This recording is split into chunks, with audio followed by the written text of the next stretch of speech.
Faille Altitude, c'était Kassav avec Diffé sous papé. On se retrouve tout de suite là, dans quelques secondes avec Sabine. Vous avez la pêche ce matin? Ça, c'est l'effet Lasso sur Radio Sophia Altitude. Et bonjour à toi Sabine. Bonjour Lasso, bonjour les auditeurs. Comment ça va ce matin? Eh ben, c'est la question que j'allais te poser. Ah, moi ça va. Toi ça va? Pour oui, une fois, c'est à toi de me répondre. Oui, ça va très bien. T'es en forme, c'est important. Ça fait toujours bizarre quand on me pose des questions, bien entendu. C'est difficile. Tu prennes l'habitude. Oui. Et je suis venue accompagner aujourd'hui. Oui, mais les auditeurs sont au courant, pour ceux qui suivent sur les réseaux. Vous savez que Magali est là. Donc on va dire bonjour et bienvenue à Magali. Bonjour. Ah mais il y a un truc, Magali, qu'est-ce que tu fais? Je suppose qu'on te l'a fait ça, non? Tu l'es pas. Il y a une chanson avec ton prénom. On va essayer de te la trouver, tu vas voir. Eh bien, je suis heureuse de vous avoir avec moi ce matin. On va parler bien entendu sport, puisque tu es là, Sabine. Mais avant tout, est-ce que tu peux nous rappeler un petit peu les bases de ton métier? Bien sûr. Alors, je suis moi coach sportive qualifiée d'État. Je propose du coaching individuel et de groupe à Sainte-Rose, des Lamentins, Bémao, Petit-Bourg, sur tout le secteur du nord de Basse-Terre. Et je pratique donc à domicile pour les coachings personnels, personnes qui souhaitent que je vienne chez elles. Également sur la plage, ça c'est vachement chouette. En plein air, je peux intervenir aussi en entreprise et je travaille assez avec le vélodrome à Médé-Détro. Donc voilà, je m'adresse à tout public, tout niveau, du débutant à l'athlète, de l'ado au senior, sur du renforcement musculaire, cardiovasculaire, du running aussi, la course à pied. J'ai énormément de demandes de ce côté-là.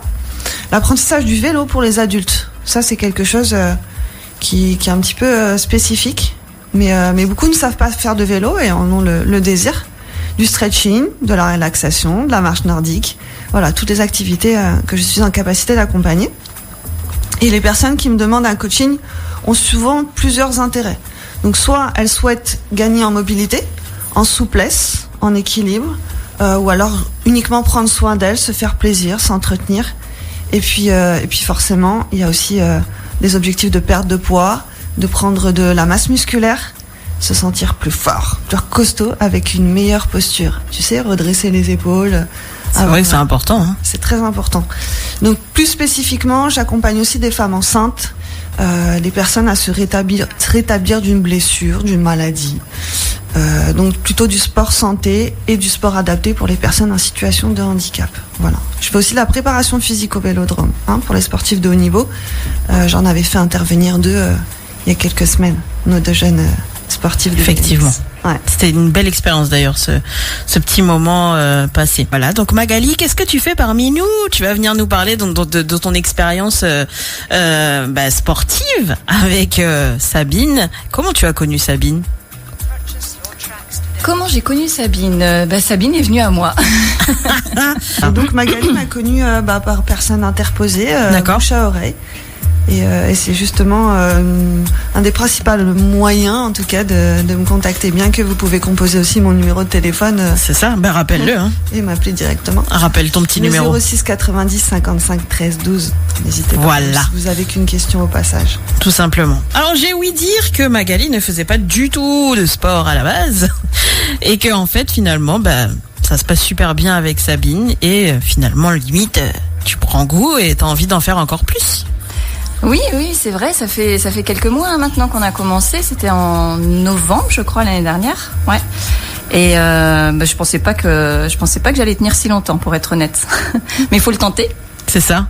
Faut le tenter, il faut commencer et puis mon besoin c'était surtout de rentrer dans mon maillot de bain au tout début. Et puis après je me suis rendu compte que oui, on y prend goût, on se sent bien, on se sent mieux et puis les résultats étaient là, donc pourquoi arrêter? D'accord. Alors c'est vrai que Magali avait une demande bien précise, mais c'est pas le cas de toutes les personnes qui me contactent. Du moins c'est pas toujours aussi clair dans leur esprit.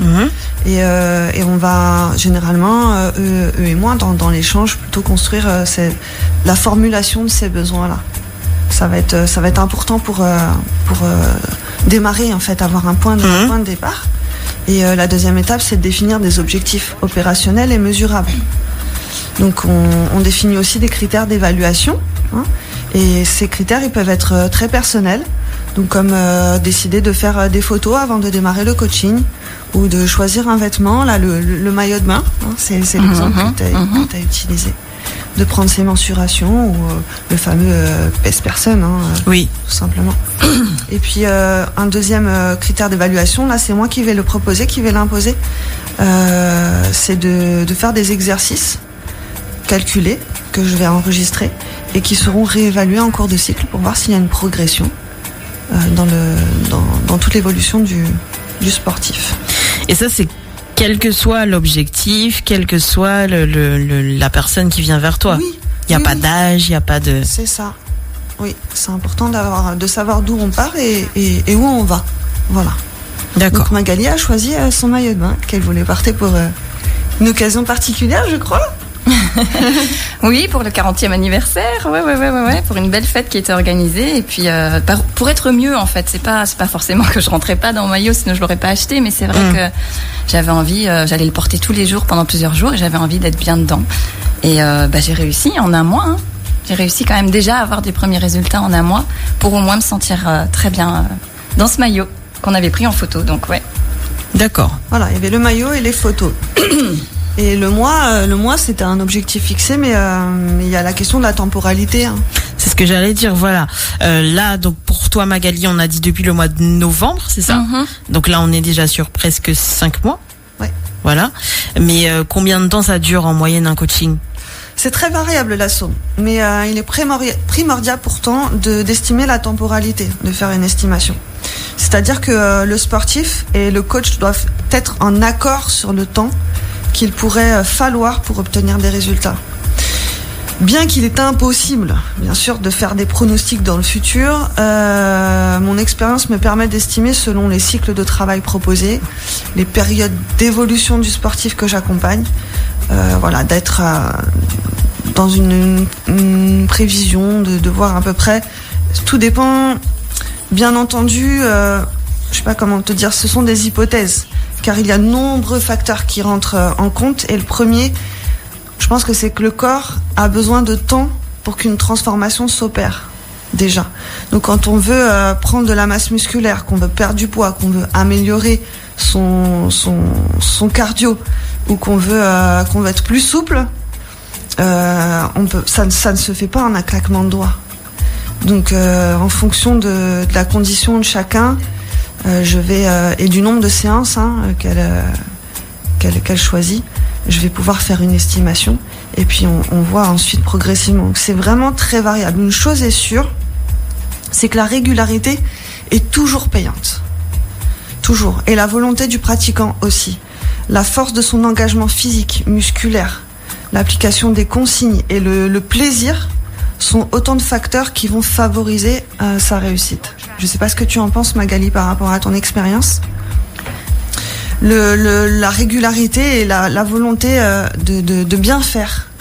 Oui, sur la régularité, je m'en suis rendu compte toute seule. Effectivement, au début, on avait commencé avec 3 fois par semaine. Et ça me paraissait énorme. Je me disais, mais je vais pas tenir sur la durée. Et en fait, même si j'ai pas pu faire toujours les 3 séances parce qu'il y a eu le confinement, on a fait des séances en visio. Mais si j'ai pas pu faire les 3, je faisais quand même du sport à la maison et vraiment à raison de 3 fois par semaine, j'ai pu avoir des super résultats, ouais.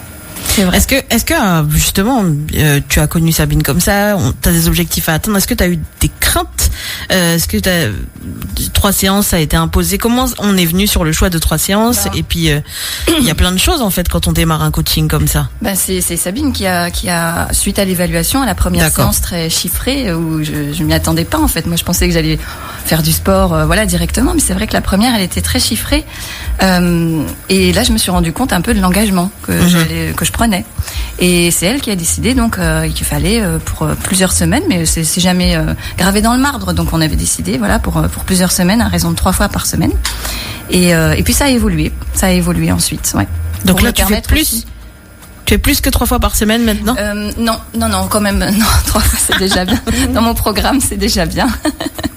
Mais non, ça m'a permis aussi de faire des séances par la suite par moi-même. D'accord. Et donc de repasser à 2. Et puis par exemple, je vais courir toute seule ou voilà, ça a évolué au fil des mois. Et maintenant, je fais plus du coaching collectif. Oui. Je participe au cours collectif. 2 fois par semaine, avec beaucoup d'autonomie aussi. L'idée, c'est d'accompagner les personnes pour qu'elles soient autonomes dans leur pratique, une forme d'apprentissage, qu'elles soient pas dépendantes de mon coaching. Oui. Ça, j'y tiens énormément. Oui, et c'est ce que tu dis d'ailleurs chaque semaine, c'est-à-dire pour commencer le sport, se faire accompagner. Exactement. Et après aller vers l'autonomie et revenir régulièrement ou un petit peu comme ça pour reprendre un peu de séance, mais toujours prendre du plaisir en fait à faire ce qu'on fait. Exactement, et c'est ajusté constamment, rien n'est figé. Voilà, on compose avec les périodes aussi qui nous animent. On est des êtres humains, donc on a le vécu de notre corps, hein. On a sa génétique à prendre en compte, mais il y a aussi des périodes de fatigue, de cycles hormonaux pour nous les femmes principalement, de stress. Voilà, enfin c'est aléatoire et moi je m'adapte à toutes ces conditions-là. Donc on a une base et on avance ensemble. Alors justement, comment se passe une séance de sport avec toi concrètement ?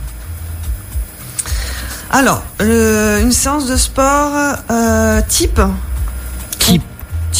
On part sur une séance de renfort cardio. Allez. Alors là-dessus, parce que je propose plusieurs activités sportives. Donc une séance type de renfort cardio. On va toujours commencer par des échauffements articulaires, très importants. On a eu d'autres activités avant qui nous ont pas forcément mis en mouvement. On sort de sa voiture, etc. Il faut vraiment s'échauffer sur le plan articulaire, puis sur le plan cardiovasculaire. Donc on fait un petit peu monter le rythme cardiaque, la chaleur corporelle. Ensuite, mes séances sont toutes différentes. J'essaie vraiment de varier déjà pour éviter la routine, que ce soit amusant. Mais elles sont construites sur le principe où toutes les parties du corps sont en corrélation. C'est-à-dire qu'il y a des personnes qui me disent, moi je veux travailler que les abdos. Ok, mais tout va être engagé dans le travail des abdos, tu vois, ou que le bas du corps. Oui, mais on a besoin justement de cette sangle abdominale pour. Donc tout est en corrélation. Même si l'accent est mis sur des besoins particuliers, le renfort se fait sur le haut, sur le bas du corps et surtout sur cette fameuse sangle abdominale qui va venir sécuriser tout le reste. Donc je construis mes séances sur des blocs d'exercices de renfort ponctués par du cardio, un petit peu comme des interludes, voilà, sur des parcours aussi. J'aime beaucoup les parcours. Ah oui, Sabine, elle adore les parcours. Ouais, t'inquiète. Parce que elle parle là, mais après il va falloir que tu dises comment tu souffres. Parce que là il y a Pamela qui est à l'écoute, donc je sais qu'elle compatit.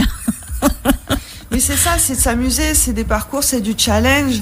C'est d'utiliser du matériel, du petit matériel. On n'a pas besoin de grosses infrastructures, mais voilà, de jouer avec tout ça.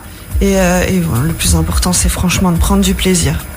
Donc voilà, c'est un peu le profil de mes séances. On finit toujours par 10 minutes d'échauffement, d'étirement. On essaye de finir par des étirements pour se détendre, se délasser et puis et allonger un petit peu les muscles qui ont été durement travaillés. Alors Magali, justement, comment toi tu perçois les séances ? Est-ce que c'est difficile ? Comment tu arrives en séance ? Est-ce que tu as de l'appréhension ? Tu te dis, oh là là, qu'est-ce qu'elle va nous faire aujourd'hui ? Ou c'est plutôt du style, ouais, c'est parti, c'est mon moment. C'est pareil, ça a pas mal évolué parce que tout au début, oui, c'était plutôt, oulala, mais qu'est-ce qui va tomber aujourd'hui ? Qu'est-ce que je vais devoir faire ? Et j'avoue que non, maintenant quand je vais au cours collectif, elle va encore faire différemment, mais comment elle va faire ? Et c'est vrai qu'on retrouve, voilà, la trame, elle est là, on retrouve, il faut s'échauffer, cardio, etc. Mais non, je crois qu'elle y prend un malin plaisir à ce que ce soit à chaque fois différent pour qu'on s'ennuie pas et puis que ce soit fun. Ouais, du fun. Merci Magali. Je l'ai pas payé. Je voulais surtout qu'elle témoigne aujourd'hui pour que ça puisse parler à un maximum d'auditeurs, mais ça m'encourage à faire du sport tout simplement, quelle que soit l'activité. C'est ça. Alors justement par rapport à tout ça, donc Magali elle explique bien que pour elle se demandait au début comment ça allait se passer. Finalement tu prends du plaisir aujourd'hui, tu as carrément dit que tu étais même en autonomie, mais il y a des gens qui commencent et qui finalement se disent ah non, c'est pas pour moi. Comment ça se passe pour ces personnes-là? Oui, il y a des personnes qui me sollicitent, qui ont des objectifs, mais qui n'aiment pas du tout le sport. Ouais, qui se font un petit peu violence pour s'y mettre, et puis qui ont envie d'arrêter aussi. Donc bien sûr, moi je les encourage à tester d'autres activités, d'autres façons de faire, parce que sans plaisir, encore une fois, c'est la cata. Ça ne fonctionne pas. Mais je t'avoue en avoir connu très peu. Car même les personnes qui se forcent au début ressentent très rapidement les bienfaits du sport. Et consciemment, c'est la mise en sens du travail du corps. J'explique, je donne beaucoup de sens aux exercices qu'on fait. On n'est pas des exécutants, il faut qu'on comprenne comment fonctionnent les choses. C'est aussi ça qui a un effet qualifiable sur la santé. C'est le sport qui a un effet qualifiable sur la santé, mais c'est quand on le met en sens que ça prend ça a de la teneur.